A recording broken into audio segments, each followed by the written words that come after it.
నమస్కారం. ఈ పత్రిక మాత్రం జగన్మోహన్ రెడ్డి ప్రభుత్వం మీద, వైఎస్ఆర్ కాంగ్రెస్ పార్టీ ప్రభుత్వం మీద విషం చిమ్ముతూనే ఉంటుంది.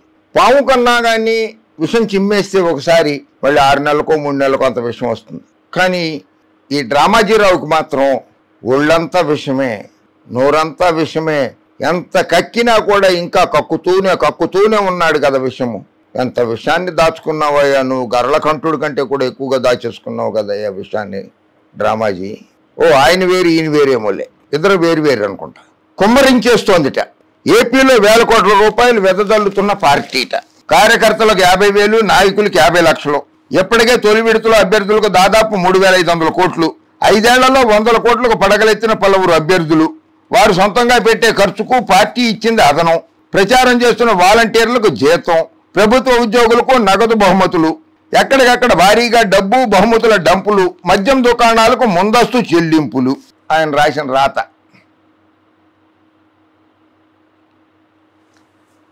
ఒక్కో నియోజకవర్గంలో బహుమతులకే 5-6 కోట్ల రూపాయలు. అసలు మనం మార్గదర్శి చిట్ ఫండ్స్ పెట్టి డిపాజిట్లు వసూలు చేశామే, దాని గురించి కూడా ఒక మాట చెప్పు. ఆర్బీఐ నిబంధనలకు విరుద్ధంగా, కేంద్ర చట్టాలు రాష్ట్ర చట్టాలకు విరుద్ధంగా 2,600 కోట్ల రూపాయలు డిపాజిట్లు సేకరించామే, దాని గురించి లెక్కలు చెప్పు. అవన్నీ మాట్లాడవు. డబ్బు వెదజల్లుతోందిట, కుమ్మరించేస్తోందిట. దాని మళ్ళీ పక్కనే వార్త. తెలుగుదేశం పార్టీకి విరాళాలు ఇచ్చి ప్రచారంలో పాల్గొనండి, వాస్తవాలు గ్రహించి ఓటేయాలి. తెలుగుదేశం పార్టీ అధినేత చంద్రబాబు పిలుపు. ఆన్లైన్లో విరాళాల సేకరణకు వెబ్సైటు. స్వయంగా 99,999 రూపాయలు అందజేత. ఇది ఆయన.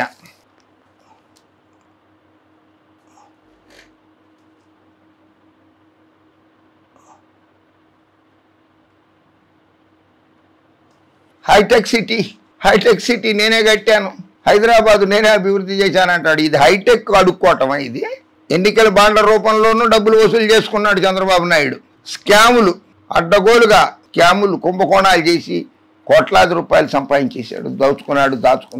అది కాకుండా మళ్ళీ ఒక వెబ్సైట్ పెట్టి ముందుగా తనే 99,999 రూపాయలు ఇచ్చి అందరి దగ్గర కలెక్షన్లు మొదలెట్టాడు. ఎలక్షన్ రాగానే కలెక్షన్ మొదలెట్టేశాడు. ఆయన బిరుదు తీసేయాలి. మోహన్ బాబుకి కలెక్షన్ కింగ్ అనే బిరుదు ఏదో ఉంది సినిమా నటుడిగా. ఈయన కలెక్షన్ కింగ్ అయిపోయాడు చంద్రబాబు నాయుడు. ఎలక్షన్ కింగ్ కాదు, కలెక్షన్ కింగ్. వాళ్ళ విలువలపై మాట్లాడేది. 2 ఏళ్లకు ఒకసారి వచ్చే సభ్యత్వ రుసుం, శ్రేయోభిలాషులు ఇచ్చే విరాళాలతో పార్టీని పారదర్శకంగా నడుపుతున్నాం. ప్రతి రూపాయికి లెక్కలు చూపిస్తున్నాం.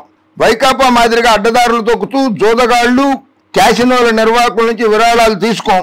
ఆన్లైన్ గ్యాంబ్లింగ్ నిర్వహించే వ్యక్తి నుంచి 160 కోట్లు ఎన్నికల బాండ్ల రూపంలో తీసుకున్న వైకాపా నాయకుల విలువల గురించి మాట్లాడుతున్నారు. అసలు స్టేట్ బ్యాంక్ ఆఫ్ ఇండియా సుప్రీంకోర్టుకి ఇచ్చిన దాంట్లో 160 కోట్ల రూపాయలు వైఎస్ఆర్ కాంగ్రెస్ పార్టీకి ఎన్నికల బాండ్ల కింద వచ్చినాయని చెప్పలేదు. ఎంత మోసము! నోరు విప్పితే అబద్ధం చెప్పితే, అసత్యం తప్పితే ఇంకోటి రాదా బాబు గారు మీకు? అధికారంలో లేకపోయినా ఈ 5 ఏళ్ళు వైఎస్ఆర్ కాంగ్రెస్ పార్టీ కంటే చందాలు ఎక్కువగా పోగు చేసుకుంది నువ్వే. అమరావతిలో దీక్ష పేరుతో కూర్చుని జోలి పట్టుకుని అడుక్కున్నది ఏదో న్యాయస్థానంతో దేవస్థానం. అలా తీర్థయాత్రలు చేయించావు. వాళ్ళ దగ్గర వచ్చినటువంటి 100 కోట్ల రూపాయల పైచీలకు నీ పార్టీకి చేరిందా? ఎక్కడుందో ఆ సొమ్ము, ఎక్కడుందో అది కూడా నువ్వే లెక్కలు చెప్పు. ఇప్పుడు మండల గ్రామ స్థాయి నాయకులు, సర్పంచులు, ఎంపీటీసీ సభ్యులతో పాటు తటస్థులు, కనీసం 100 మంది ఓటర్లను ప్రభావితం చేయగలుగుకున్న వారిని కార్యకర్తలను టార్గెట్ చేసింది. వారి స్థాయిని బట్టి డబ్బులు పంచుతోంది. కార్యకర్తలకైతే 50,000, నాయకులకు 50 లక్షల రూపాయల వరకు ఇస్తోంది.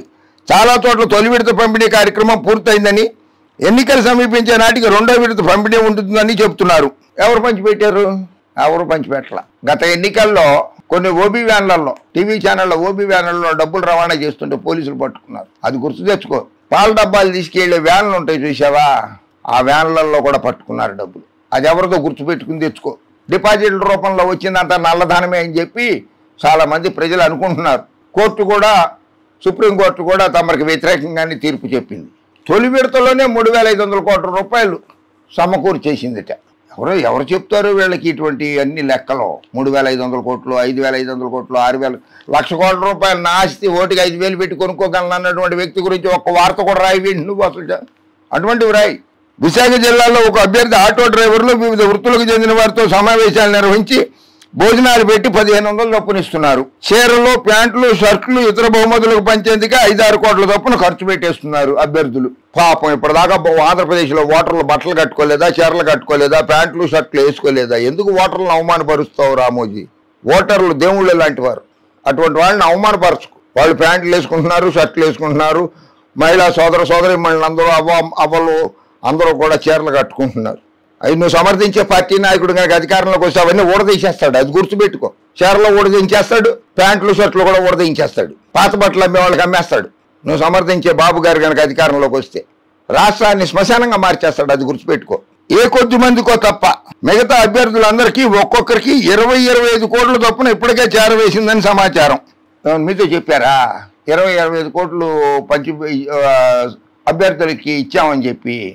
మీరు అధికారంగా కంపెనీలు పెట్టి ఎంత వసూలు చేశారో కూడా సుప్రీంకోర్టుకే చెప్పలేదు మీరు. అటువంటిది 25 కోట్లు పంచిపెట్టారా ఒక్కొక్క అభ్యర్థికి? ఎందుకు చేతిలో పేపర్ ఉంది కదా అని అడ్డగోలుగా వార్తలు రాసేయటమో, అసత్యాల వార్తలు రాసేయడమో, విషం చెమ్మడమే నీ పైన జగన్మోహన్ రెడ్డి మీద, వైఎస్ఆర్ కాంగ్రెస్ పార్టీ మీద. ప్రజల మీద ఏ మాత్రం నమ్మకం లేదు నీకు. నీ పేపర్ విశ్వసనీయత కోల్పోయావు. 87 ఏళ్ళు 86 ఏళ్ళు వస్తున్నాయి. ఎందుకు? అభ్యర్థుల తరఫున ప్రచారం చేస్తున్న వాలంటీర్లకు నెలకు 10-15 వేల రూపాయల వరకు జీతం ఇస్తోంది. అసలు వాలంటీర్ వ్యవస్థ వద్దన్నారు. ఎన్నికలకు దూరంగా పెట్టింది ఎలక్షన్ కమిషన్. 10-15 జీతం వాళ్ళకి ఎలా ఇస్తారు? వాళ్ళ నెల జీతమే 5,000. అంతా పులివెందుల ఫార్ములా కాదు, రామోజీ ఫార్ములా. ప్రజల దగ్గర డిపాజిట్లు తీసుకో, దాచుకో. రాజకీయ పార్టీ నాయకుల దగ్గర డిపాజిట్లు తీసుకో, దాచుకో. పులివెందుల ఫార్ములా అట, పులివెందుల ఫార్ములా. నాయకుల్ని కార్యకర్తల్ని కొనేసే వ్యవహారాన్ని వైఎస్ఆర్ జిల్లాలోని పులివెందుల నియోజకవర్గంలో కొన్ని నెలల క్రితమే మొదలుపెట్టి అదే ఫార్ములాను క్రమంగా రాష్ట్రమంతా విస్తరించింది. పులివెందుల, కమలాపురం సహా వివిధ నియోజకవర్గాల్లో ఓటర్లను ప్రభావితం చేయగలరు అనుకున్న కీలకమైన కార్యకర్తలు, గ్రామ మండల నియోజకవర్గ స్థాయి నాయకులను కార్యకర్తలకు భరోసా పేరుతో బహిరంగంగా డబ్బులు పంచారు. దానికోసం ఒక ఫార్మాట్ని సిద్ధం చేశారు. సాయం కోరుతున్నట్లుగా ఆ నాయకుల నుంచి దరఖాస్తులు తీసుకుని డబ్బులు ఇచ్చారు. ఎన్నికల షెడ్యూల్ వెలువడడానికి ముందు బహిరంగంగా చేసిన ఈ కార్యక్రమాన్ని ఇప్పుడు తెరచాటును నిర్వహిస్తున్నారు. జమ్మలమడుగు నియోజకవర్గంలోని ముద్దనూరు తదితర మండలాల్లో పూర్తి క్షేత్రస్థాయి నాయకులు ఎవరూ సహకరించే పరిస్థితి లేకపోవడంతో వారికి 10-20 లక్షల నుంచి బుద్ధగించేందుకు సన్నాహాలు చేస్తున్నారు. కడప లోకసభ స్థానం నుంచి ఈసారి మిగతా పార్టీల బలమైన అభ్యర్థులను రంగంలోకి దింపడంతో పోటీ తీవ్రమవడంతో ఆ పార్టీ ఒక్కో మండలానికి ఒక్కో ఇన్ఛార్జిని నియమించి నాయకులు కార్యకర్తలకు డబ్బులు పంపిణీ చేసే కార్యక్రమం అప్పచెప్పింది. కడప లోక్సభకి బలమైన అభ్యర్థులను నిలబెట్టారా? అంటే 100 కిలోలు దాటారా వాళ్ళు? వెయిట్, హైటు అన్నిట్లలో బలమైన అభ్యర్థులు అంటే ఏంటి? మీకు ప్రజాభిమానం ఉన్నవాళ్ళ కాదే. అందరూ బలహీనలే అక్కడ పోటీ చేసేది. అవినాష్ రెడ్డి గెలిచేది ఖాయమే. అక్కడ రాసి పెట్టుకోరు రామోజీ గారు. వైఎస్ అవినాష్ రెడ్డి గెలుపు ఖాయం. అతను మంచి వ్యక్తి. ఆర్థికంగా మాత్రం వీళ్ళందరికంటే బలహీనుడే. షర్మిల కంటే బలహీనుడు, తెలుగుదేశం పార్టీ అభ్యర్థి కంటే కూడా బలహీనుడే అతను ఆర్థికంగా. అతని దగ్గర డబ్బులు పంచిపెట్టడానికి అవినాష్ రెడ్డి దగ్గర. అదిగాక బాధల్లో ఉన్నాడు. తండ్రి గారు జైల్లో ఉన్నాడంటే మానసిక క్షోభతోటి కూడా గురవుతున్నాడు అతను అవినాష్ రెడ్డి. ఆర్థికంగా నష్టపెట్టారు అతన్ని, మానసికంగా కృంగదీస్తున్నారు అవినాష్ రెడ్డిని. గెలిచే ధీమా లేదు అంటున్నావు, తప్పది. మొదటిసారి కంటే రెండోసారి ఇంకా ఎక్కువ మెజారిటీ వచ్చింది. ఇప్పుడు మూడోసారి హ్యాట్రిక్ చేయబోతున్నాడు, ఇంకా ఎక్కువ మెజారిటీ వస్తుంది. ఎన్నెన్నో చెప్పండి. తెలుగుదేశానికి మాత్రం విరాళాలు స్వీకరించవచ్చు.